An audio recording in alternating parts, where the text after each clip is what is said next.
What's going on, everybody? It's Ben with Buy, Break, and Fix It. We're back at Hobby Hangar with Colin. Hey guys, how's it going? And today Colin's going to talk to us about shock droop, a little bit of shock setup and all that kind of stuff. Something you can set either your comp rig up for, your trail rig, or whatever. If you just want to even try it out and see what droop is and all that, he's just going to give us a couple explanations and I guess a couple setup options with droop. Sure, absolutely. We'll talk a little bit about everything. I know some of you expressed interest in this video, so we'll put this out here, and this is what I know on it. I'm by no means an expert, but hey, this is what I found out and this is what I've run and it works for me, so I'll let you guys know about it. Hey, just for the record, I'm not an expert either.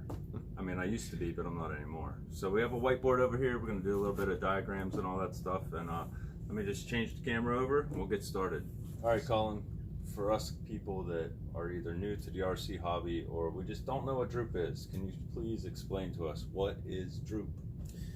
Droop, in layman's terms, is the spring and shock setup not sitting fully extended while installed on the vehicle. Basically, it's not going to be sitting at full ride height. We don't want that in any situation, essentially, but with the crawlers, droop is essentially where the spring and shock combination is not fully extended. So the spring would not, can I see that spring over there, the whole shock? So if we use this for an example, right? Mm-hmm. If we take the preload all the way off the spring, correct? Correct. And then, of course, when it's going to sit on the vehicle, it's going to come down. So technically, even that amount is technically an amount of droop.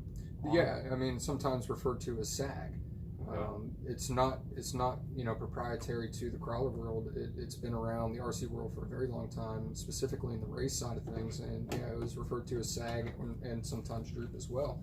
But it has advantages for the crawler guys as well. But there are disadvantages, and we'll get into that. First, we're going to talk about external droop, and then internal droop, and then we're going to talk about the philosophy of use, and how I like to set up my rigs. Okay. Well, I already somewhat have a grasp of internal droop. Okay. I definitely want. I mean, what we were talking about is external droop right there, right? Yeah, essentially that's external droop. The purist out there, I guess they would say that's not a true droop setup, but in my mind, yeah, anything that's not fully extended, on load is considered a droop setup. Okay. Is there another way to do external droop other than just undoing your preloads all the way? I mean, I guess you could do, you'd undo your preloads all the way, and if you kind of wanted to cheat it a little bit, you could put some lightweight oil in there, but we'll talk about oil and, again, philosophy of use with the angles and such, and using it a little bit later on, and why I think light oil, me personally, I don't like it. I know a lot of people do, but I like a heavier oil, and I'll explain why later. So that's external droop here. The spring is on the outside of the shock. And then, this would be considered a sprung setup where the piston is almost all the way at the bottom of the shock body at load. Okay, the truck has the weight on, it's at load, and the shock is almost fully extended. Where a droop setup would be the piston is sitting somewhere between the top and the bottom of the shock body, and that's something that you can play around with and fine tune and figure out exactly what you like. Okay. Internally sprung, basically. Hold on, before we go on, not to interrupt you, sorry, but No, I just wanted to say, remember on my Sport where I had the lift kit, so I had a long, long range, okay, on the shaft, but I had a short spring, so I had a stock spring on a shaft that was too big for the spring, so. That definitely gave me a major droop setup. Yeah, shorter spring would do it. That's essentially the same thing as taking preload off of the spring. Using a shorter spring will definitely give you, a droop setup, an externally droop setup. Right. So there's that way you could do it. Also, you could just put a shorter spring on it. Absolutely. Okay. Sorry, I didn't mean to interrupt. No. That's clarifying. That's good to clarify. There's internally set up shocks as well. I know G-Made has some out there. There's a really popular one that's the name is losing me right now. I'm not sure what it's called. The lizard ones. The lizards. Yeah. The red ones. Yeah. Where the spring is inside of the shock itself. And again, there's two different ways you can set this up. You can set it up sprung or droop, and it depends. Sometimes people will just take a spring and throw it underneath the piston. and then they'll have an external spring for the rebound. But most of them nowadays are coming with a internal spring and internal spring for the top and bottom side of the piston at different lengths. If you want to run a sprung setup, you're going to have a longer spring on top of the piston versus the bottom of the piston, and that's going to give you higher ground clearance and allow you to get over things a little bit easier at the risk of higher CG, center of gravity. Droop setup is the exact opposite. Okay, we're running a longer spring underneath of the piston, so it's physically holding the shock at a lower height with a shorter spring up top to give you the rebound. Okay, so I touched on it briefly. There's external, there's internal, and then there's external and internal, where we have spring on the inside and outside. If we're doing an external and internal, we would not have the top spring. At least I've never seen anybody run the top spring inside. It would just be a spring on the outside and a spring underneath the piston. And a lot of people, to do it cheaply, will get a pen spring, or even, you know, find a local hardware store. Harbor Freight, I know, sells an assortment of springs, and it's really trial and error and playing around and seeing what you like.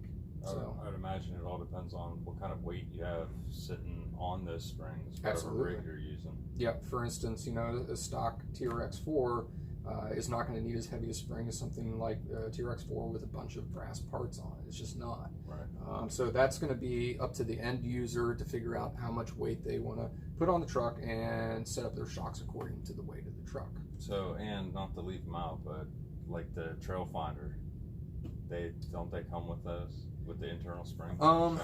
They, if my memory serves me right, I think they have internally sprung shocks on there. I've actually have some on my TRX4, but they are not sprung underneath the piston. They are sprung just on top of the piston.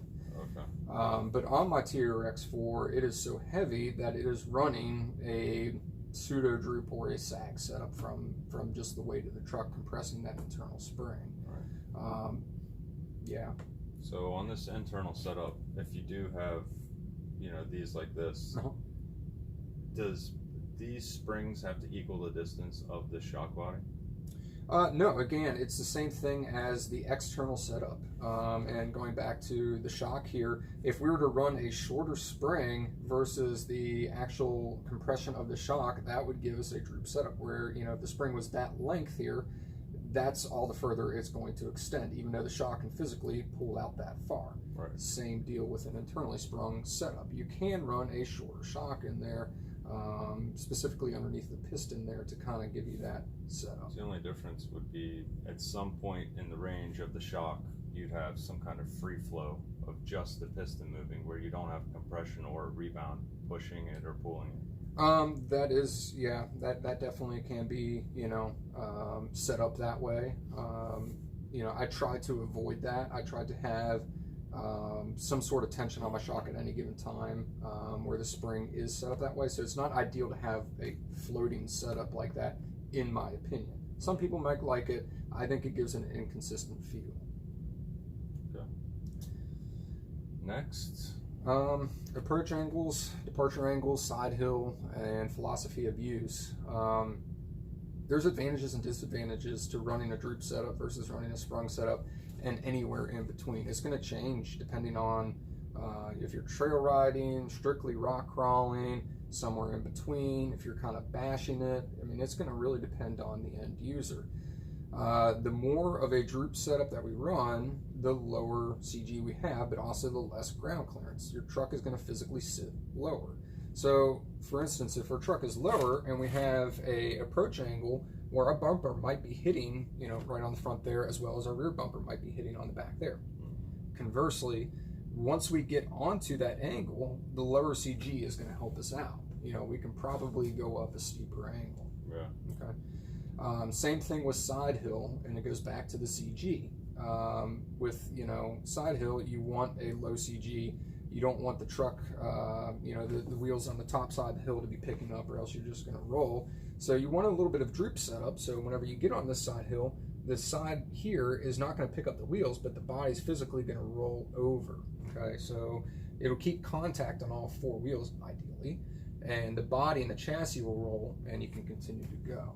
Imagine this is probably the hardest to set it up, as far as just tuning your side hilling techniques with it. Yeah, yeah, and it's Droop is not a magic bullet that's going to solve everything. It's not. Yeah, it's not for everybody, from what I hear. No, but again, it's trial and error. It's very much a personal preference type thing. I've played around extensively with different Droop setups, sprung setups on my crawlers, and yeah, it's very subjective to your style. Yeah. Well, when I was running Droop on the Sport, I personally liked it. I liked the long travel of that lift kit shock without the ride height. Yeah. All right, so we're gonna get into shock oils now, I guess, Colin. Yeah, oil is again another very personal thing. I prefer a heavier weight oil in most of my rigs. I know a lot of people like a lighter weight oil so the shock reacts quicker, but it's a driving style thing. Whenever I'm on an obstacle, I'm very slow, very methodical about it. I'm not trying to rush. I don't really do the competition style stuff. I'm just out there trail crawling. So it's as long as I want to take to get over something, that's what I'm going to do. If I'm running too light of a shock oil and stay for instance, I'm on a side hill, a lot of times what can happen is as soon as I get onto that side hill, the shock is going to unload too quickly for me to react to it. And by the time I've reacted to it, well, the truck's already at the bottom of the hill and in a creek floating down the river somewhere. So it's not for me. So I run heavier weight oil. Generally speaking, a 45, 55 weight, somewhere in that area is what I prefer. And then we can also talk a little bit about the pistons inside of the shock, how big the holes are, how many there are, and how that affects the performance. Because we can run a heavier oil and drill more holes and get the shock to react quicker. It's not something I would necessarily recommend people starting off doing, just drilling holes and seeing. I would actually tune by shock oil, and then if you get it somewhere close to where you want it, maybe drill a hole or two in your piston, if you don't think it's reacting quick enough for you.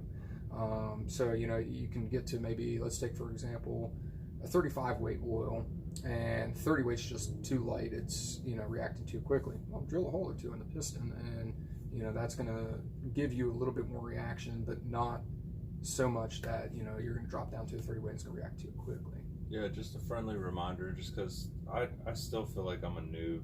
I mean, I'm 2 years in, something like that now, but don't be afraid to do this stuff. If you think you're that close to doing it, just take the shock apart, pop a hole in it. Your friend might have the part if you mess it up, and most of the parts are so inexpensive. It's the kits and the ready to runs that cost all the money, not the little parts like that. So Don't be afraid to just go ahead and dive into it. Yep, absolutely. But that's the down and dirty of Droop's setup. There are other guys out there that could probably spend hours and hours and hours talking about this and really know the nuances. But as far as I'm concerned, and just basic bash crawling, it's worked well for me. And again, it's just an experiment. Don't be afraid to mess around with it. Aren't most of the people that are going to use Droop are either crawlers or like racers use it too, right? I mean, again, it's across the board. Crawlers, racers, bashers. I explain to people in the shop all the time that, let's take the E-Revo or E-Max or T-Max or an 8-scale monster truck. Those are usually the ones that I see the most. And people are like, I want to jack it up. I want to, have this truck as high as I can get it. And I say, that's fine. You can do that if you want a straight line truck that's good for jumping. Okay. Yeah.